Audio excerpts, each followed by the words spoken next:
Hello friend, good afternoon. आज हम लोग पढ़ेंगे वर्णमाला। कल हम लोगों ने पढ़ा था वर्णमाला, वर्णों की संख्या हिंदी में कितनी होती है, 52 होती है। और हम लोगों ने पढ़ा था कि उच्चारण स्थान के आधार पर वर्ण कितने होते हैं, तो 2 होते हैं, स्वर और व्यंजन। तो हम लोगों ने स्वर पढ़ा था, स्वर की परिभाषा, स्वर कितने होते हैं, और स्वर के भेद हम लोग पढ़ रहे थे। ह्रस्व स्वर को हम लोगों ने पढ़ा था। तो ह्रस्व स्वर किसे कहते हैं? जिसे बोलने में एक मात्रा या कम समय लगे उसे ह्रस्व स्वर कहते हैं। तो आइए थोड़ा सा हम लोग ह्रस्व स्वर को देख लेते हैं कि कहाँ तक हम लोगों ने पढ़ा था। ह्रस्व स्वर की संख्या कितनी है? ह्रस्व स्वर की संख्या कितनी है? 4 है, जिसे कल हम लोगों ने पढ़ा था। छोटा अ, छोटी ई, छोटा ऊ और री, ये ह्रस्व स्वर है। इन्हें मूल स्वर भी कहते हैं। अब हम लोग पढ़ेंगे दीर्घ स्वर। दीर्घ स्वर क्या है? जिसे बोलने में ह्रस्व से 2 गुना अधिक समय लगे उसे दीर्घ स्वर कहते हैं। दीर्घ स्वर किसे कहते हैं? जिसे बोलने में ह्रस्व से 2 गुना अधिक समय लगे उसे दीर्घ स्वर कहते हैं। दीर्घ स्वरों की संख्या कितनी है? दीर्घ स्वर की संख्या 7 है। और मूल दीर्घ स्वर के कितने होते हैं? 3 होते हैं। तो आइए हम लोग इसको देखते हैं। मूल दीर्घ स्वर, मूल दीर्घ स्वर 3 होते हैं। और संयुक्त स्वर जो है,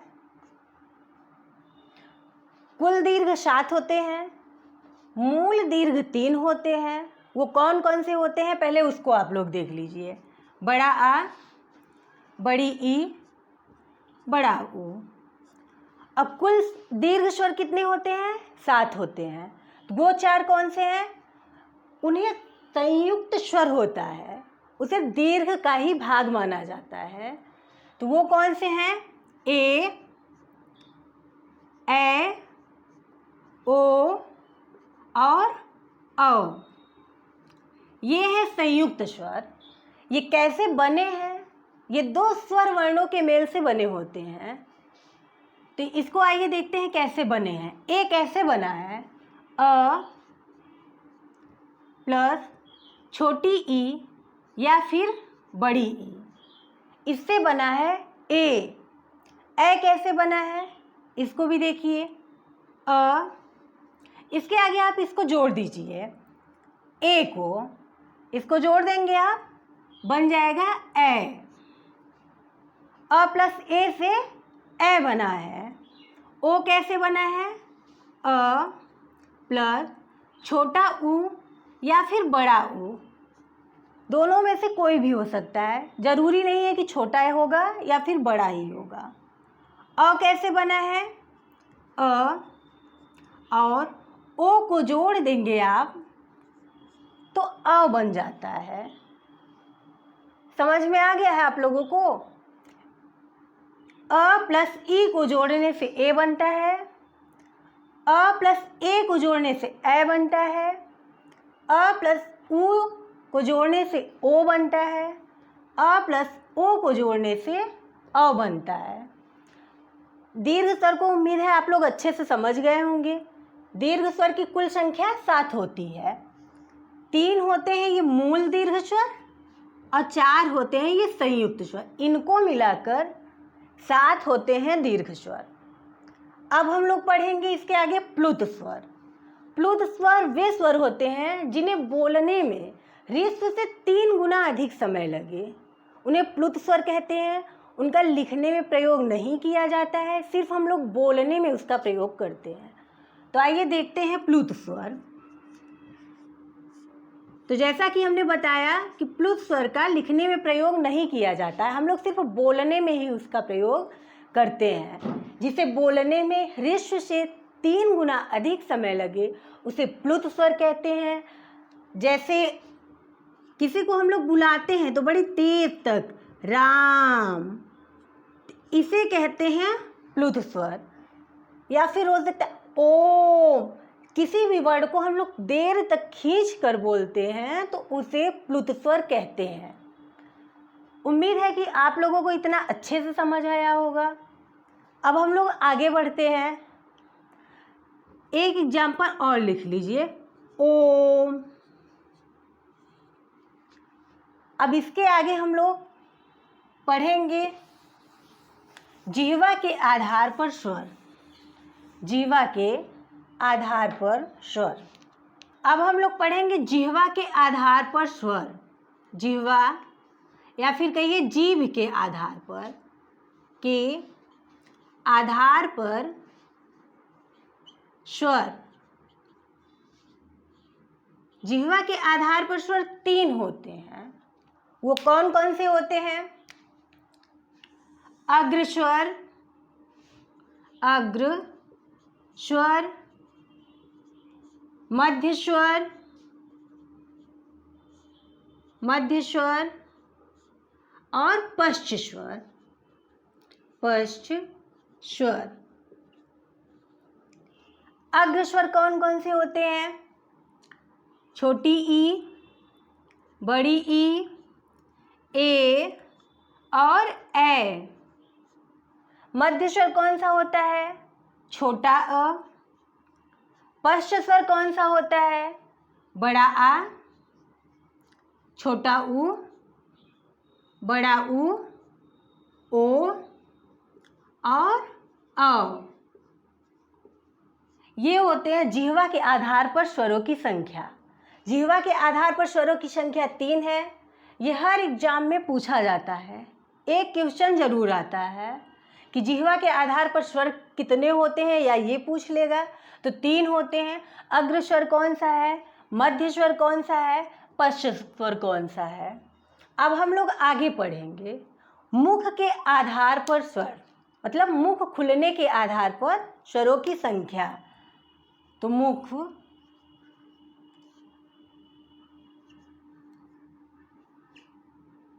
खुलने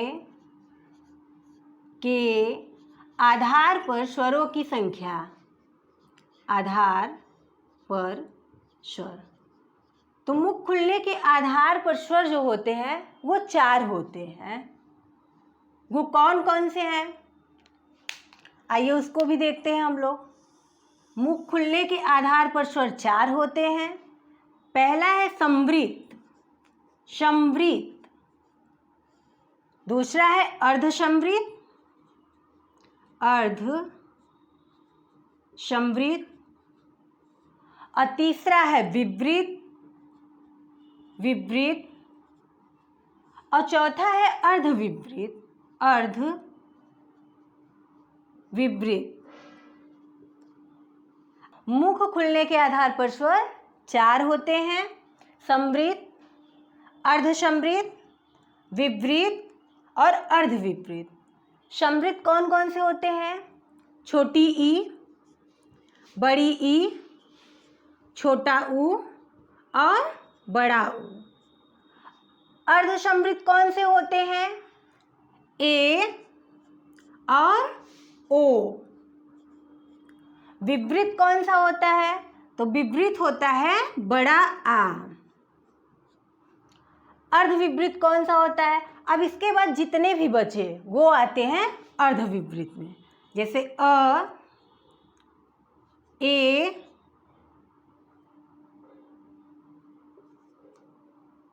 और औ। अर्ध विवृत में आते हैं अ, ए और अ। समझ में आ गया होगा आप लोगों को कि मुख खुलने के आधार पर स्वर कितने होते हैं? 4 होते हैं।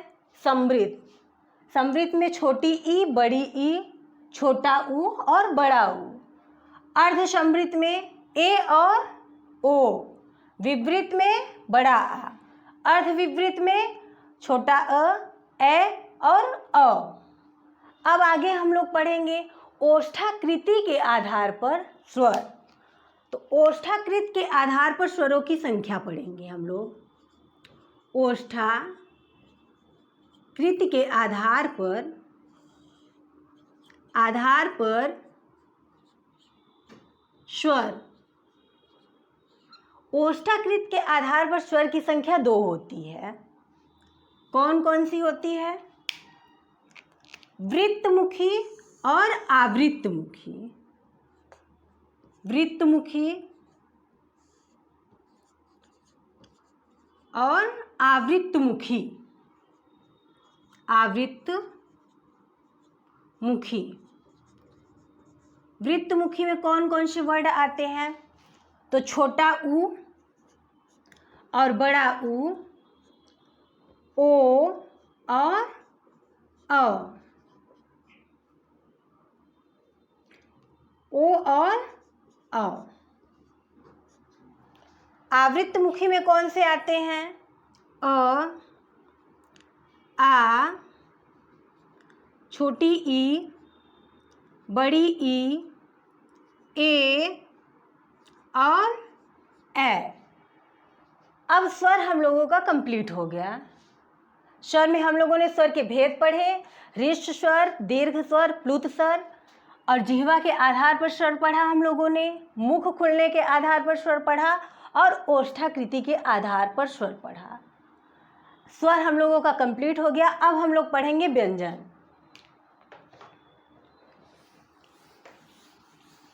अब हम लोग पढ़ेंगे व्यंजन कितने होते हैं और कौन कौन से होते हैं। अब हम लोग पढ़ेंगे व्यंजन। व्यंजन व्यंजन किसे कहते हैं? जो स्वर की सहायता से बोले जाते हैं उन्हें हम व्यंजन कहते हैं। व्यंजन की कुल संख्या कितनी है? 33 है। अब हम लोग पढ़ेंगे कैसे है और कौन कौन से है। तो सबसे पहले हम लोग पढ़ेंगे स्पर्श व्यंजन। स्पर्श व्यंजन। स्पर्श व्यंजन की संख्या कितनी है? तो स्पर्श व्यंजन की संख्या 25 है। स्पर्श व्यंजन की संख्या 25 है और ये 5 पंक्तियों में लिखे जाते हैं। ये एग्जाम में पूछता है कि स्पर्श व्यंजनों की संख्या कितनी है, या फिर कभी कभी ये भी पूछता है कि ये कितने पंक्तियों में लिखे जाते हैं। तो आइए अब हम लोग देखते हैं कौन कौन से हैं स्पर्श व्यंजन। तो स्पर्श व्यंजन क वर्ग। क वर्ग में क से अंगा तक जो वर्ड होते हैं आते हैं। फिर है च वर्ग, इसको हम लोग लिख देते हैं तो आसानी होगी आपको समझने में। क, ख, ग, घ, अंगा। च वर्ग में च से इया तक आता है।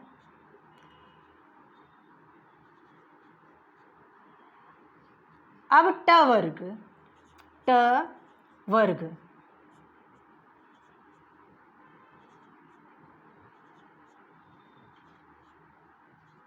अब इसके बाद आता है त वर्ग। त वर्ग में भी त से थ, द, ध, न। फिर आता है प वर्ग। प वर्ग। फ, ब, भ, म। ये 25 स्पर्श व्यंजन है। इन पांचों को पंचमाक्षर कहते हैं। पंचमाक्षर या नासिक्य वर्ण कहते हैं। नासिक्य वर्ण कहते हैं। इनका उच्चारण स्थान भी पूछता है। इनका उच्चारण स्थान भी पूछता है। क वर्ग का होता है कंठ। कंठ। च वर्ग का होता है ताल। और ट वर्ग का होता है मूर्धन्य। ट वर्ग में ये जो ड है और ढ है, एक ड और ढ ऐसे लिखे जाते हैं जिसके नीचे बिंदी लगी होती है, ड में भी और ढ में भी। ये अलग वर्ड होते हैं, इनसे कोई भी वर्ड स्टार्ट नहीं होता। इसके हम लोग आगे बताएंगे कि कैसे होता है। तो ट वर्ग में कौन सा उच्चारण स्थान आता है? मूर्धन्य, या फिर कहिए मूर्धा, मूर्धा या फिर मूर्धन्य, मूर्धन्य। त वर्ग कौन सा है? दंत, दंत। प वर्ग ओष्ठ,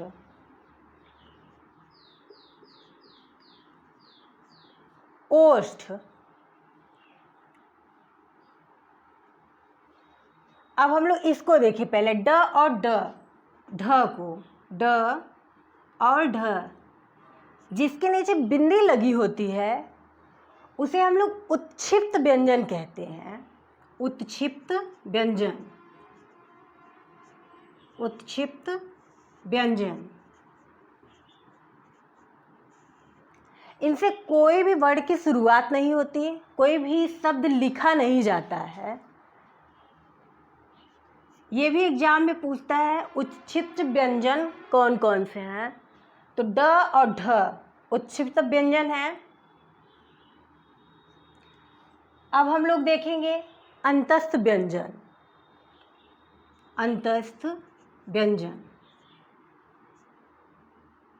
अंतस्थ व्यंजन।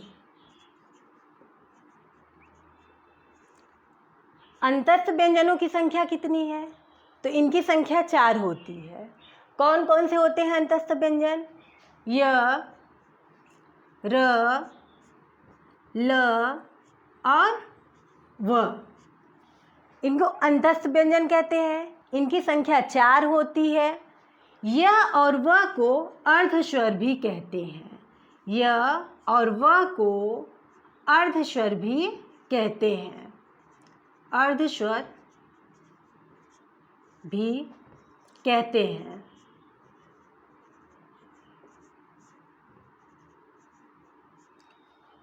और र को लुंठित या पार्श्विक वर्ण कहते हैं, लुंठित या प्रकंपित वर्ण कहते हैं र को।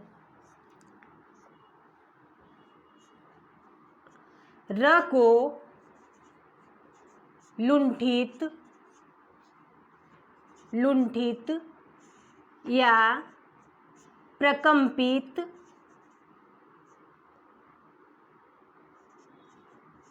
प्रकंपित वर्ण भी कहते हैं।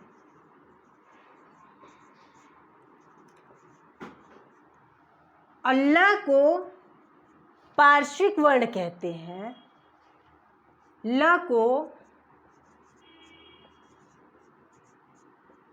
पार्श्विक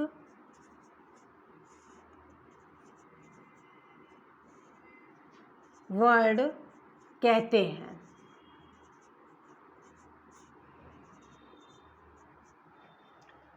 एग्जाम में अंतस्थ व्यंजन कौन कौन से होते हैं ये भी पूछा जाता है।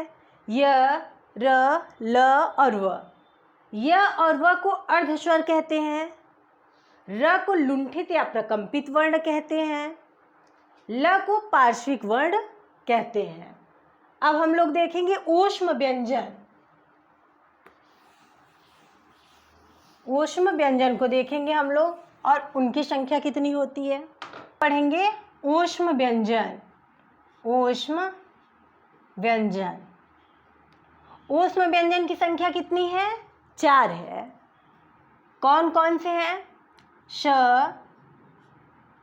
श और स, ह। एग्जाम में इनका क्रम भी पूछा जाता है कि सही क्रम में ऊष्म व्यंजन कौन सा है। तो सही क्रम ये होता है, ये हुआ ऊष्म व्यंजन। उम्मीद है कि आप लोगों को समझ में आ रहा होगा अच्छे से। उसके बाद होता है संयुक्त व्यंजन, संयुक्त व्यंजन, संयुक्त व्यंजन। संयुक्त व्यंजन की भी संख्या 4 है। कौन कौन से हैं? छ, त्र, ज्ञ और श्र।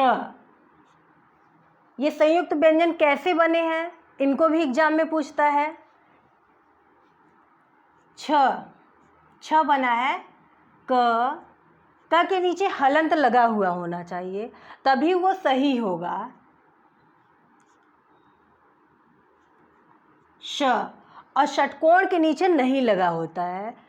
क के नीचे हलंत लगा रहेगा तो ये आधा वर्ण हुआ, अगर नहीं लगेगा तो ये पूरा वर्ण हुआ। त्र, त्र कैसे बना है? त और र से मिलकर। ज्ञ कैसे बना है? ज और इया से मिलकर के। श्र कैसे बना है? श और र से मिलकर के श्र बना हुआ है। आप लोगों को व्यंजन अच्छे से समझ में आ गया होगा, मुझे पूरी उम्मीद है। और ये पूरे मिलाकर हुए 33 व्यंजन।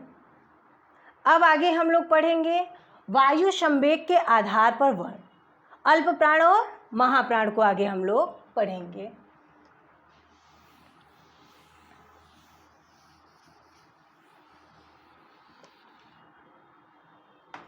वायु संवेग के आधार पर वर्ण 2 होते हैं, अल्प प्राण और महाप्राण।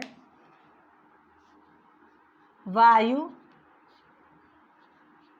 संवेग के आधार पर, संवेग के आधार पर वर्ण ये 2 होते हैं, अल्प प्राण और महाप्राण। अल्प प्राण,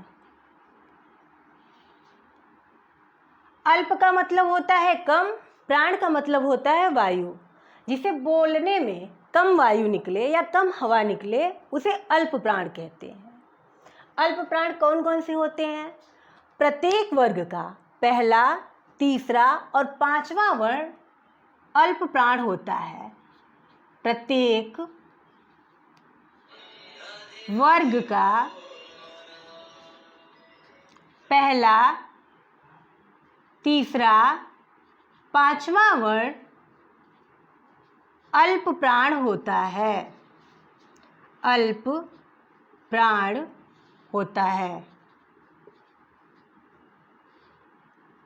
और साथ में जो अंतस्थ व्यंजन होते हैं वे भी अल्प प्राण होते हैं, तो उसको भी नोट करिएगा आप लोग। प्रत्येक अंतस्थ व्यंजन, अंतस्थ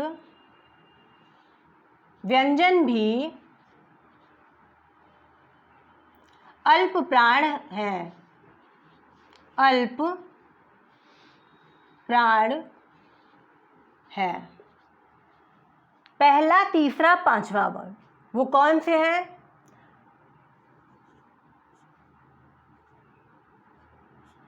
प्रत्येक वर्ग का, क वर्ग से लेकर प वर्ग तक के प्रत्येक वर्ण का पहला, तीसरा और पांचवा वर्ण।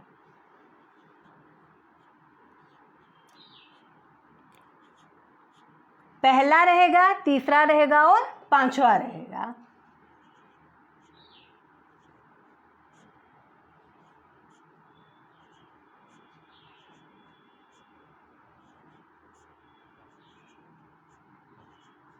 और साथ में जो अंतस्थ व्यंजन होते हैं वे भी अल्प प्राण होते हैं। तो अंतस्थ व्यंजन कौन कौन से हैं उसको भी आप लोग लिख लीजिए। य, र, ल और व। अंतस्थ व्यंजन, अंतस्थ व्यंजन। अल्प प्राण कौन से होते हैं? प्रत्येक वर्ग का पहला, तीसरा, पांचवा वर्ण अल्प प्राण होता है। ये रहे क से प वर्ग तक के जो भी वर्ण है ये अल्प प्राण है। और साथ में जो अंतःस्थ व्यंजन होता है वो भी अल्प प्राण होता है। अब हम लोग पढ़ेंगे महाप्राण। महाप्राण, महाप्राण में कौन कौन से वर्ण आते हैं? प्रत्येक वर्ग का दूसरा और चौथा, जो यहाँ छूटा है वही नीचे रहेगा महाप्राण में। प्रत्येक वर्ग का दूसरा और चौथा वर्ण महाप्राण होते हैं, महाप्राण होते हैं।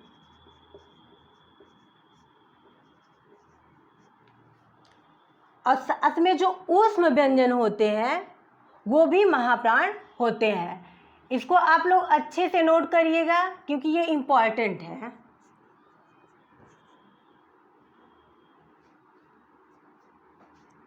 ऊष्म व्यंजन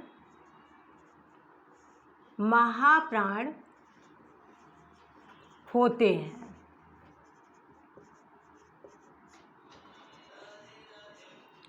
ऊष्म व्यंजन कौन कौन से होते हैं? श, श, श और ह। इसको लिख देते हैं हम। श, श और श और ह, ये ऊष्म व्यंजन है। और महाप्राण में जो दूसरा और चौथा वर्ण छूटा है वो महाप्राण होते हैं। दूसरा और चौथा वर्ण जो छूटा है वो महाप्राण होते हैं। ख और घ, ये क वर्ग के हुए। च वर्ग में छ, झ, ट वर्ग में ठ और ढ, और त वर्ग में थ और ध, प वर्ग में फ और भ। ये वर्ण है, दूसरा वर्ण है और ये चौथा है। यहाँ पर भी आप लोग लिख लीजिए पहला, तीसरा और पांचवा वर्ण। ये अल्प प्राण होते हैं। दूसरा और चौथा वर्ण महाप्राण होते हैं। प्रत्येक अंतस्थ व्यंजन अल्प प्राण के अंतर्गत आते हैं और प्रत्येक ऊष्म व्यंजन महाप्राण के अंतर्गत आते हैं। आज की क्लास हम लोग यहीं पे समाप्त करते हैं। उम्मीद है कि आप लोगों को अच्छे से समझ में आया होगा। जो ना समझ में आए, जो हमसे त्रुटियां रह गई हो, आप लोग कमेंट ज़रूर करिएगा। अगर कुछ भी आप लोग सुझाव देना चाहते हैं तो ज़रूर दीजिएगा। कल हम लोग देखेंगे सघोष और अघोष, उसके बाद हम लोगों का वर्णमाला ख़त्म हो जाएगा।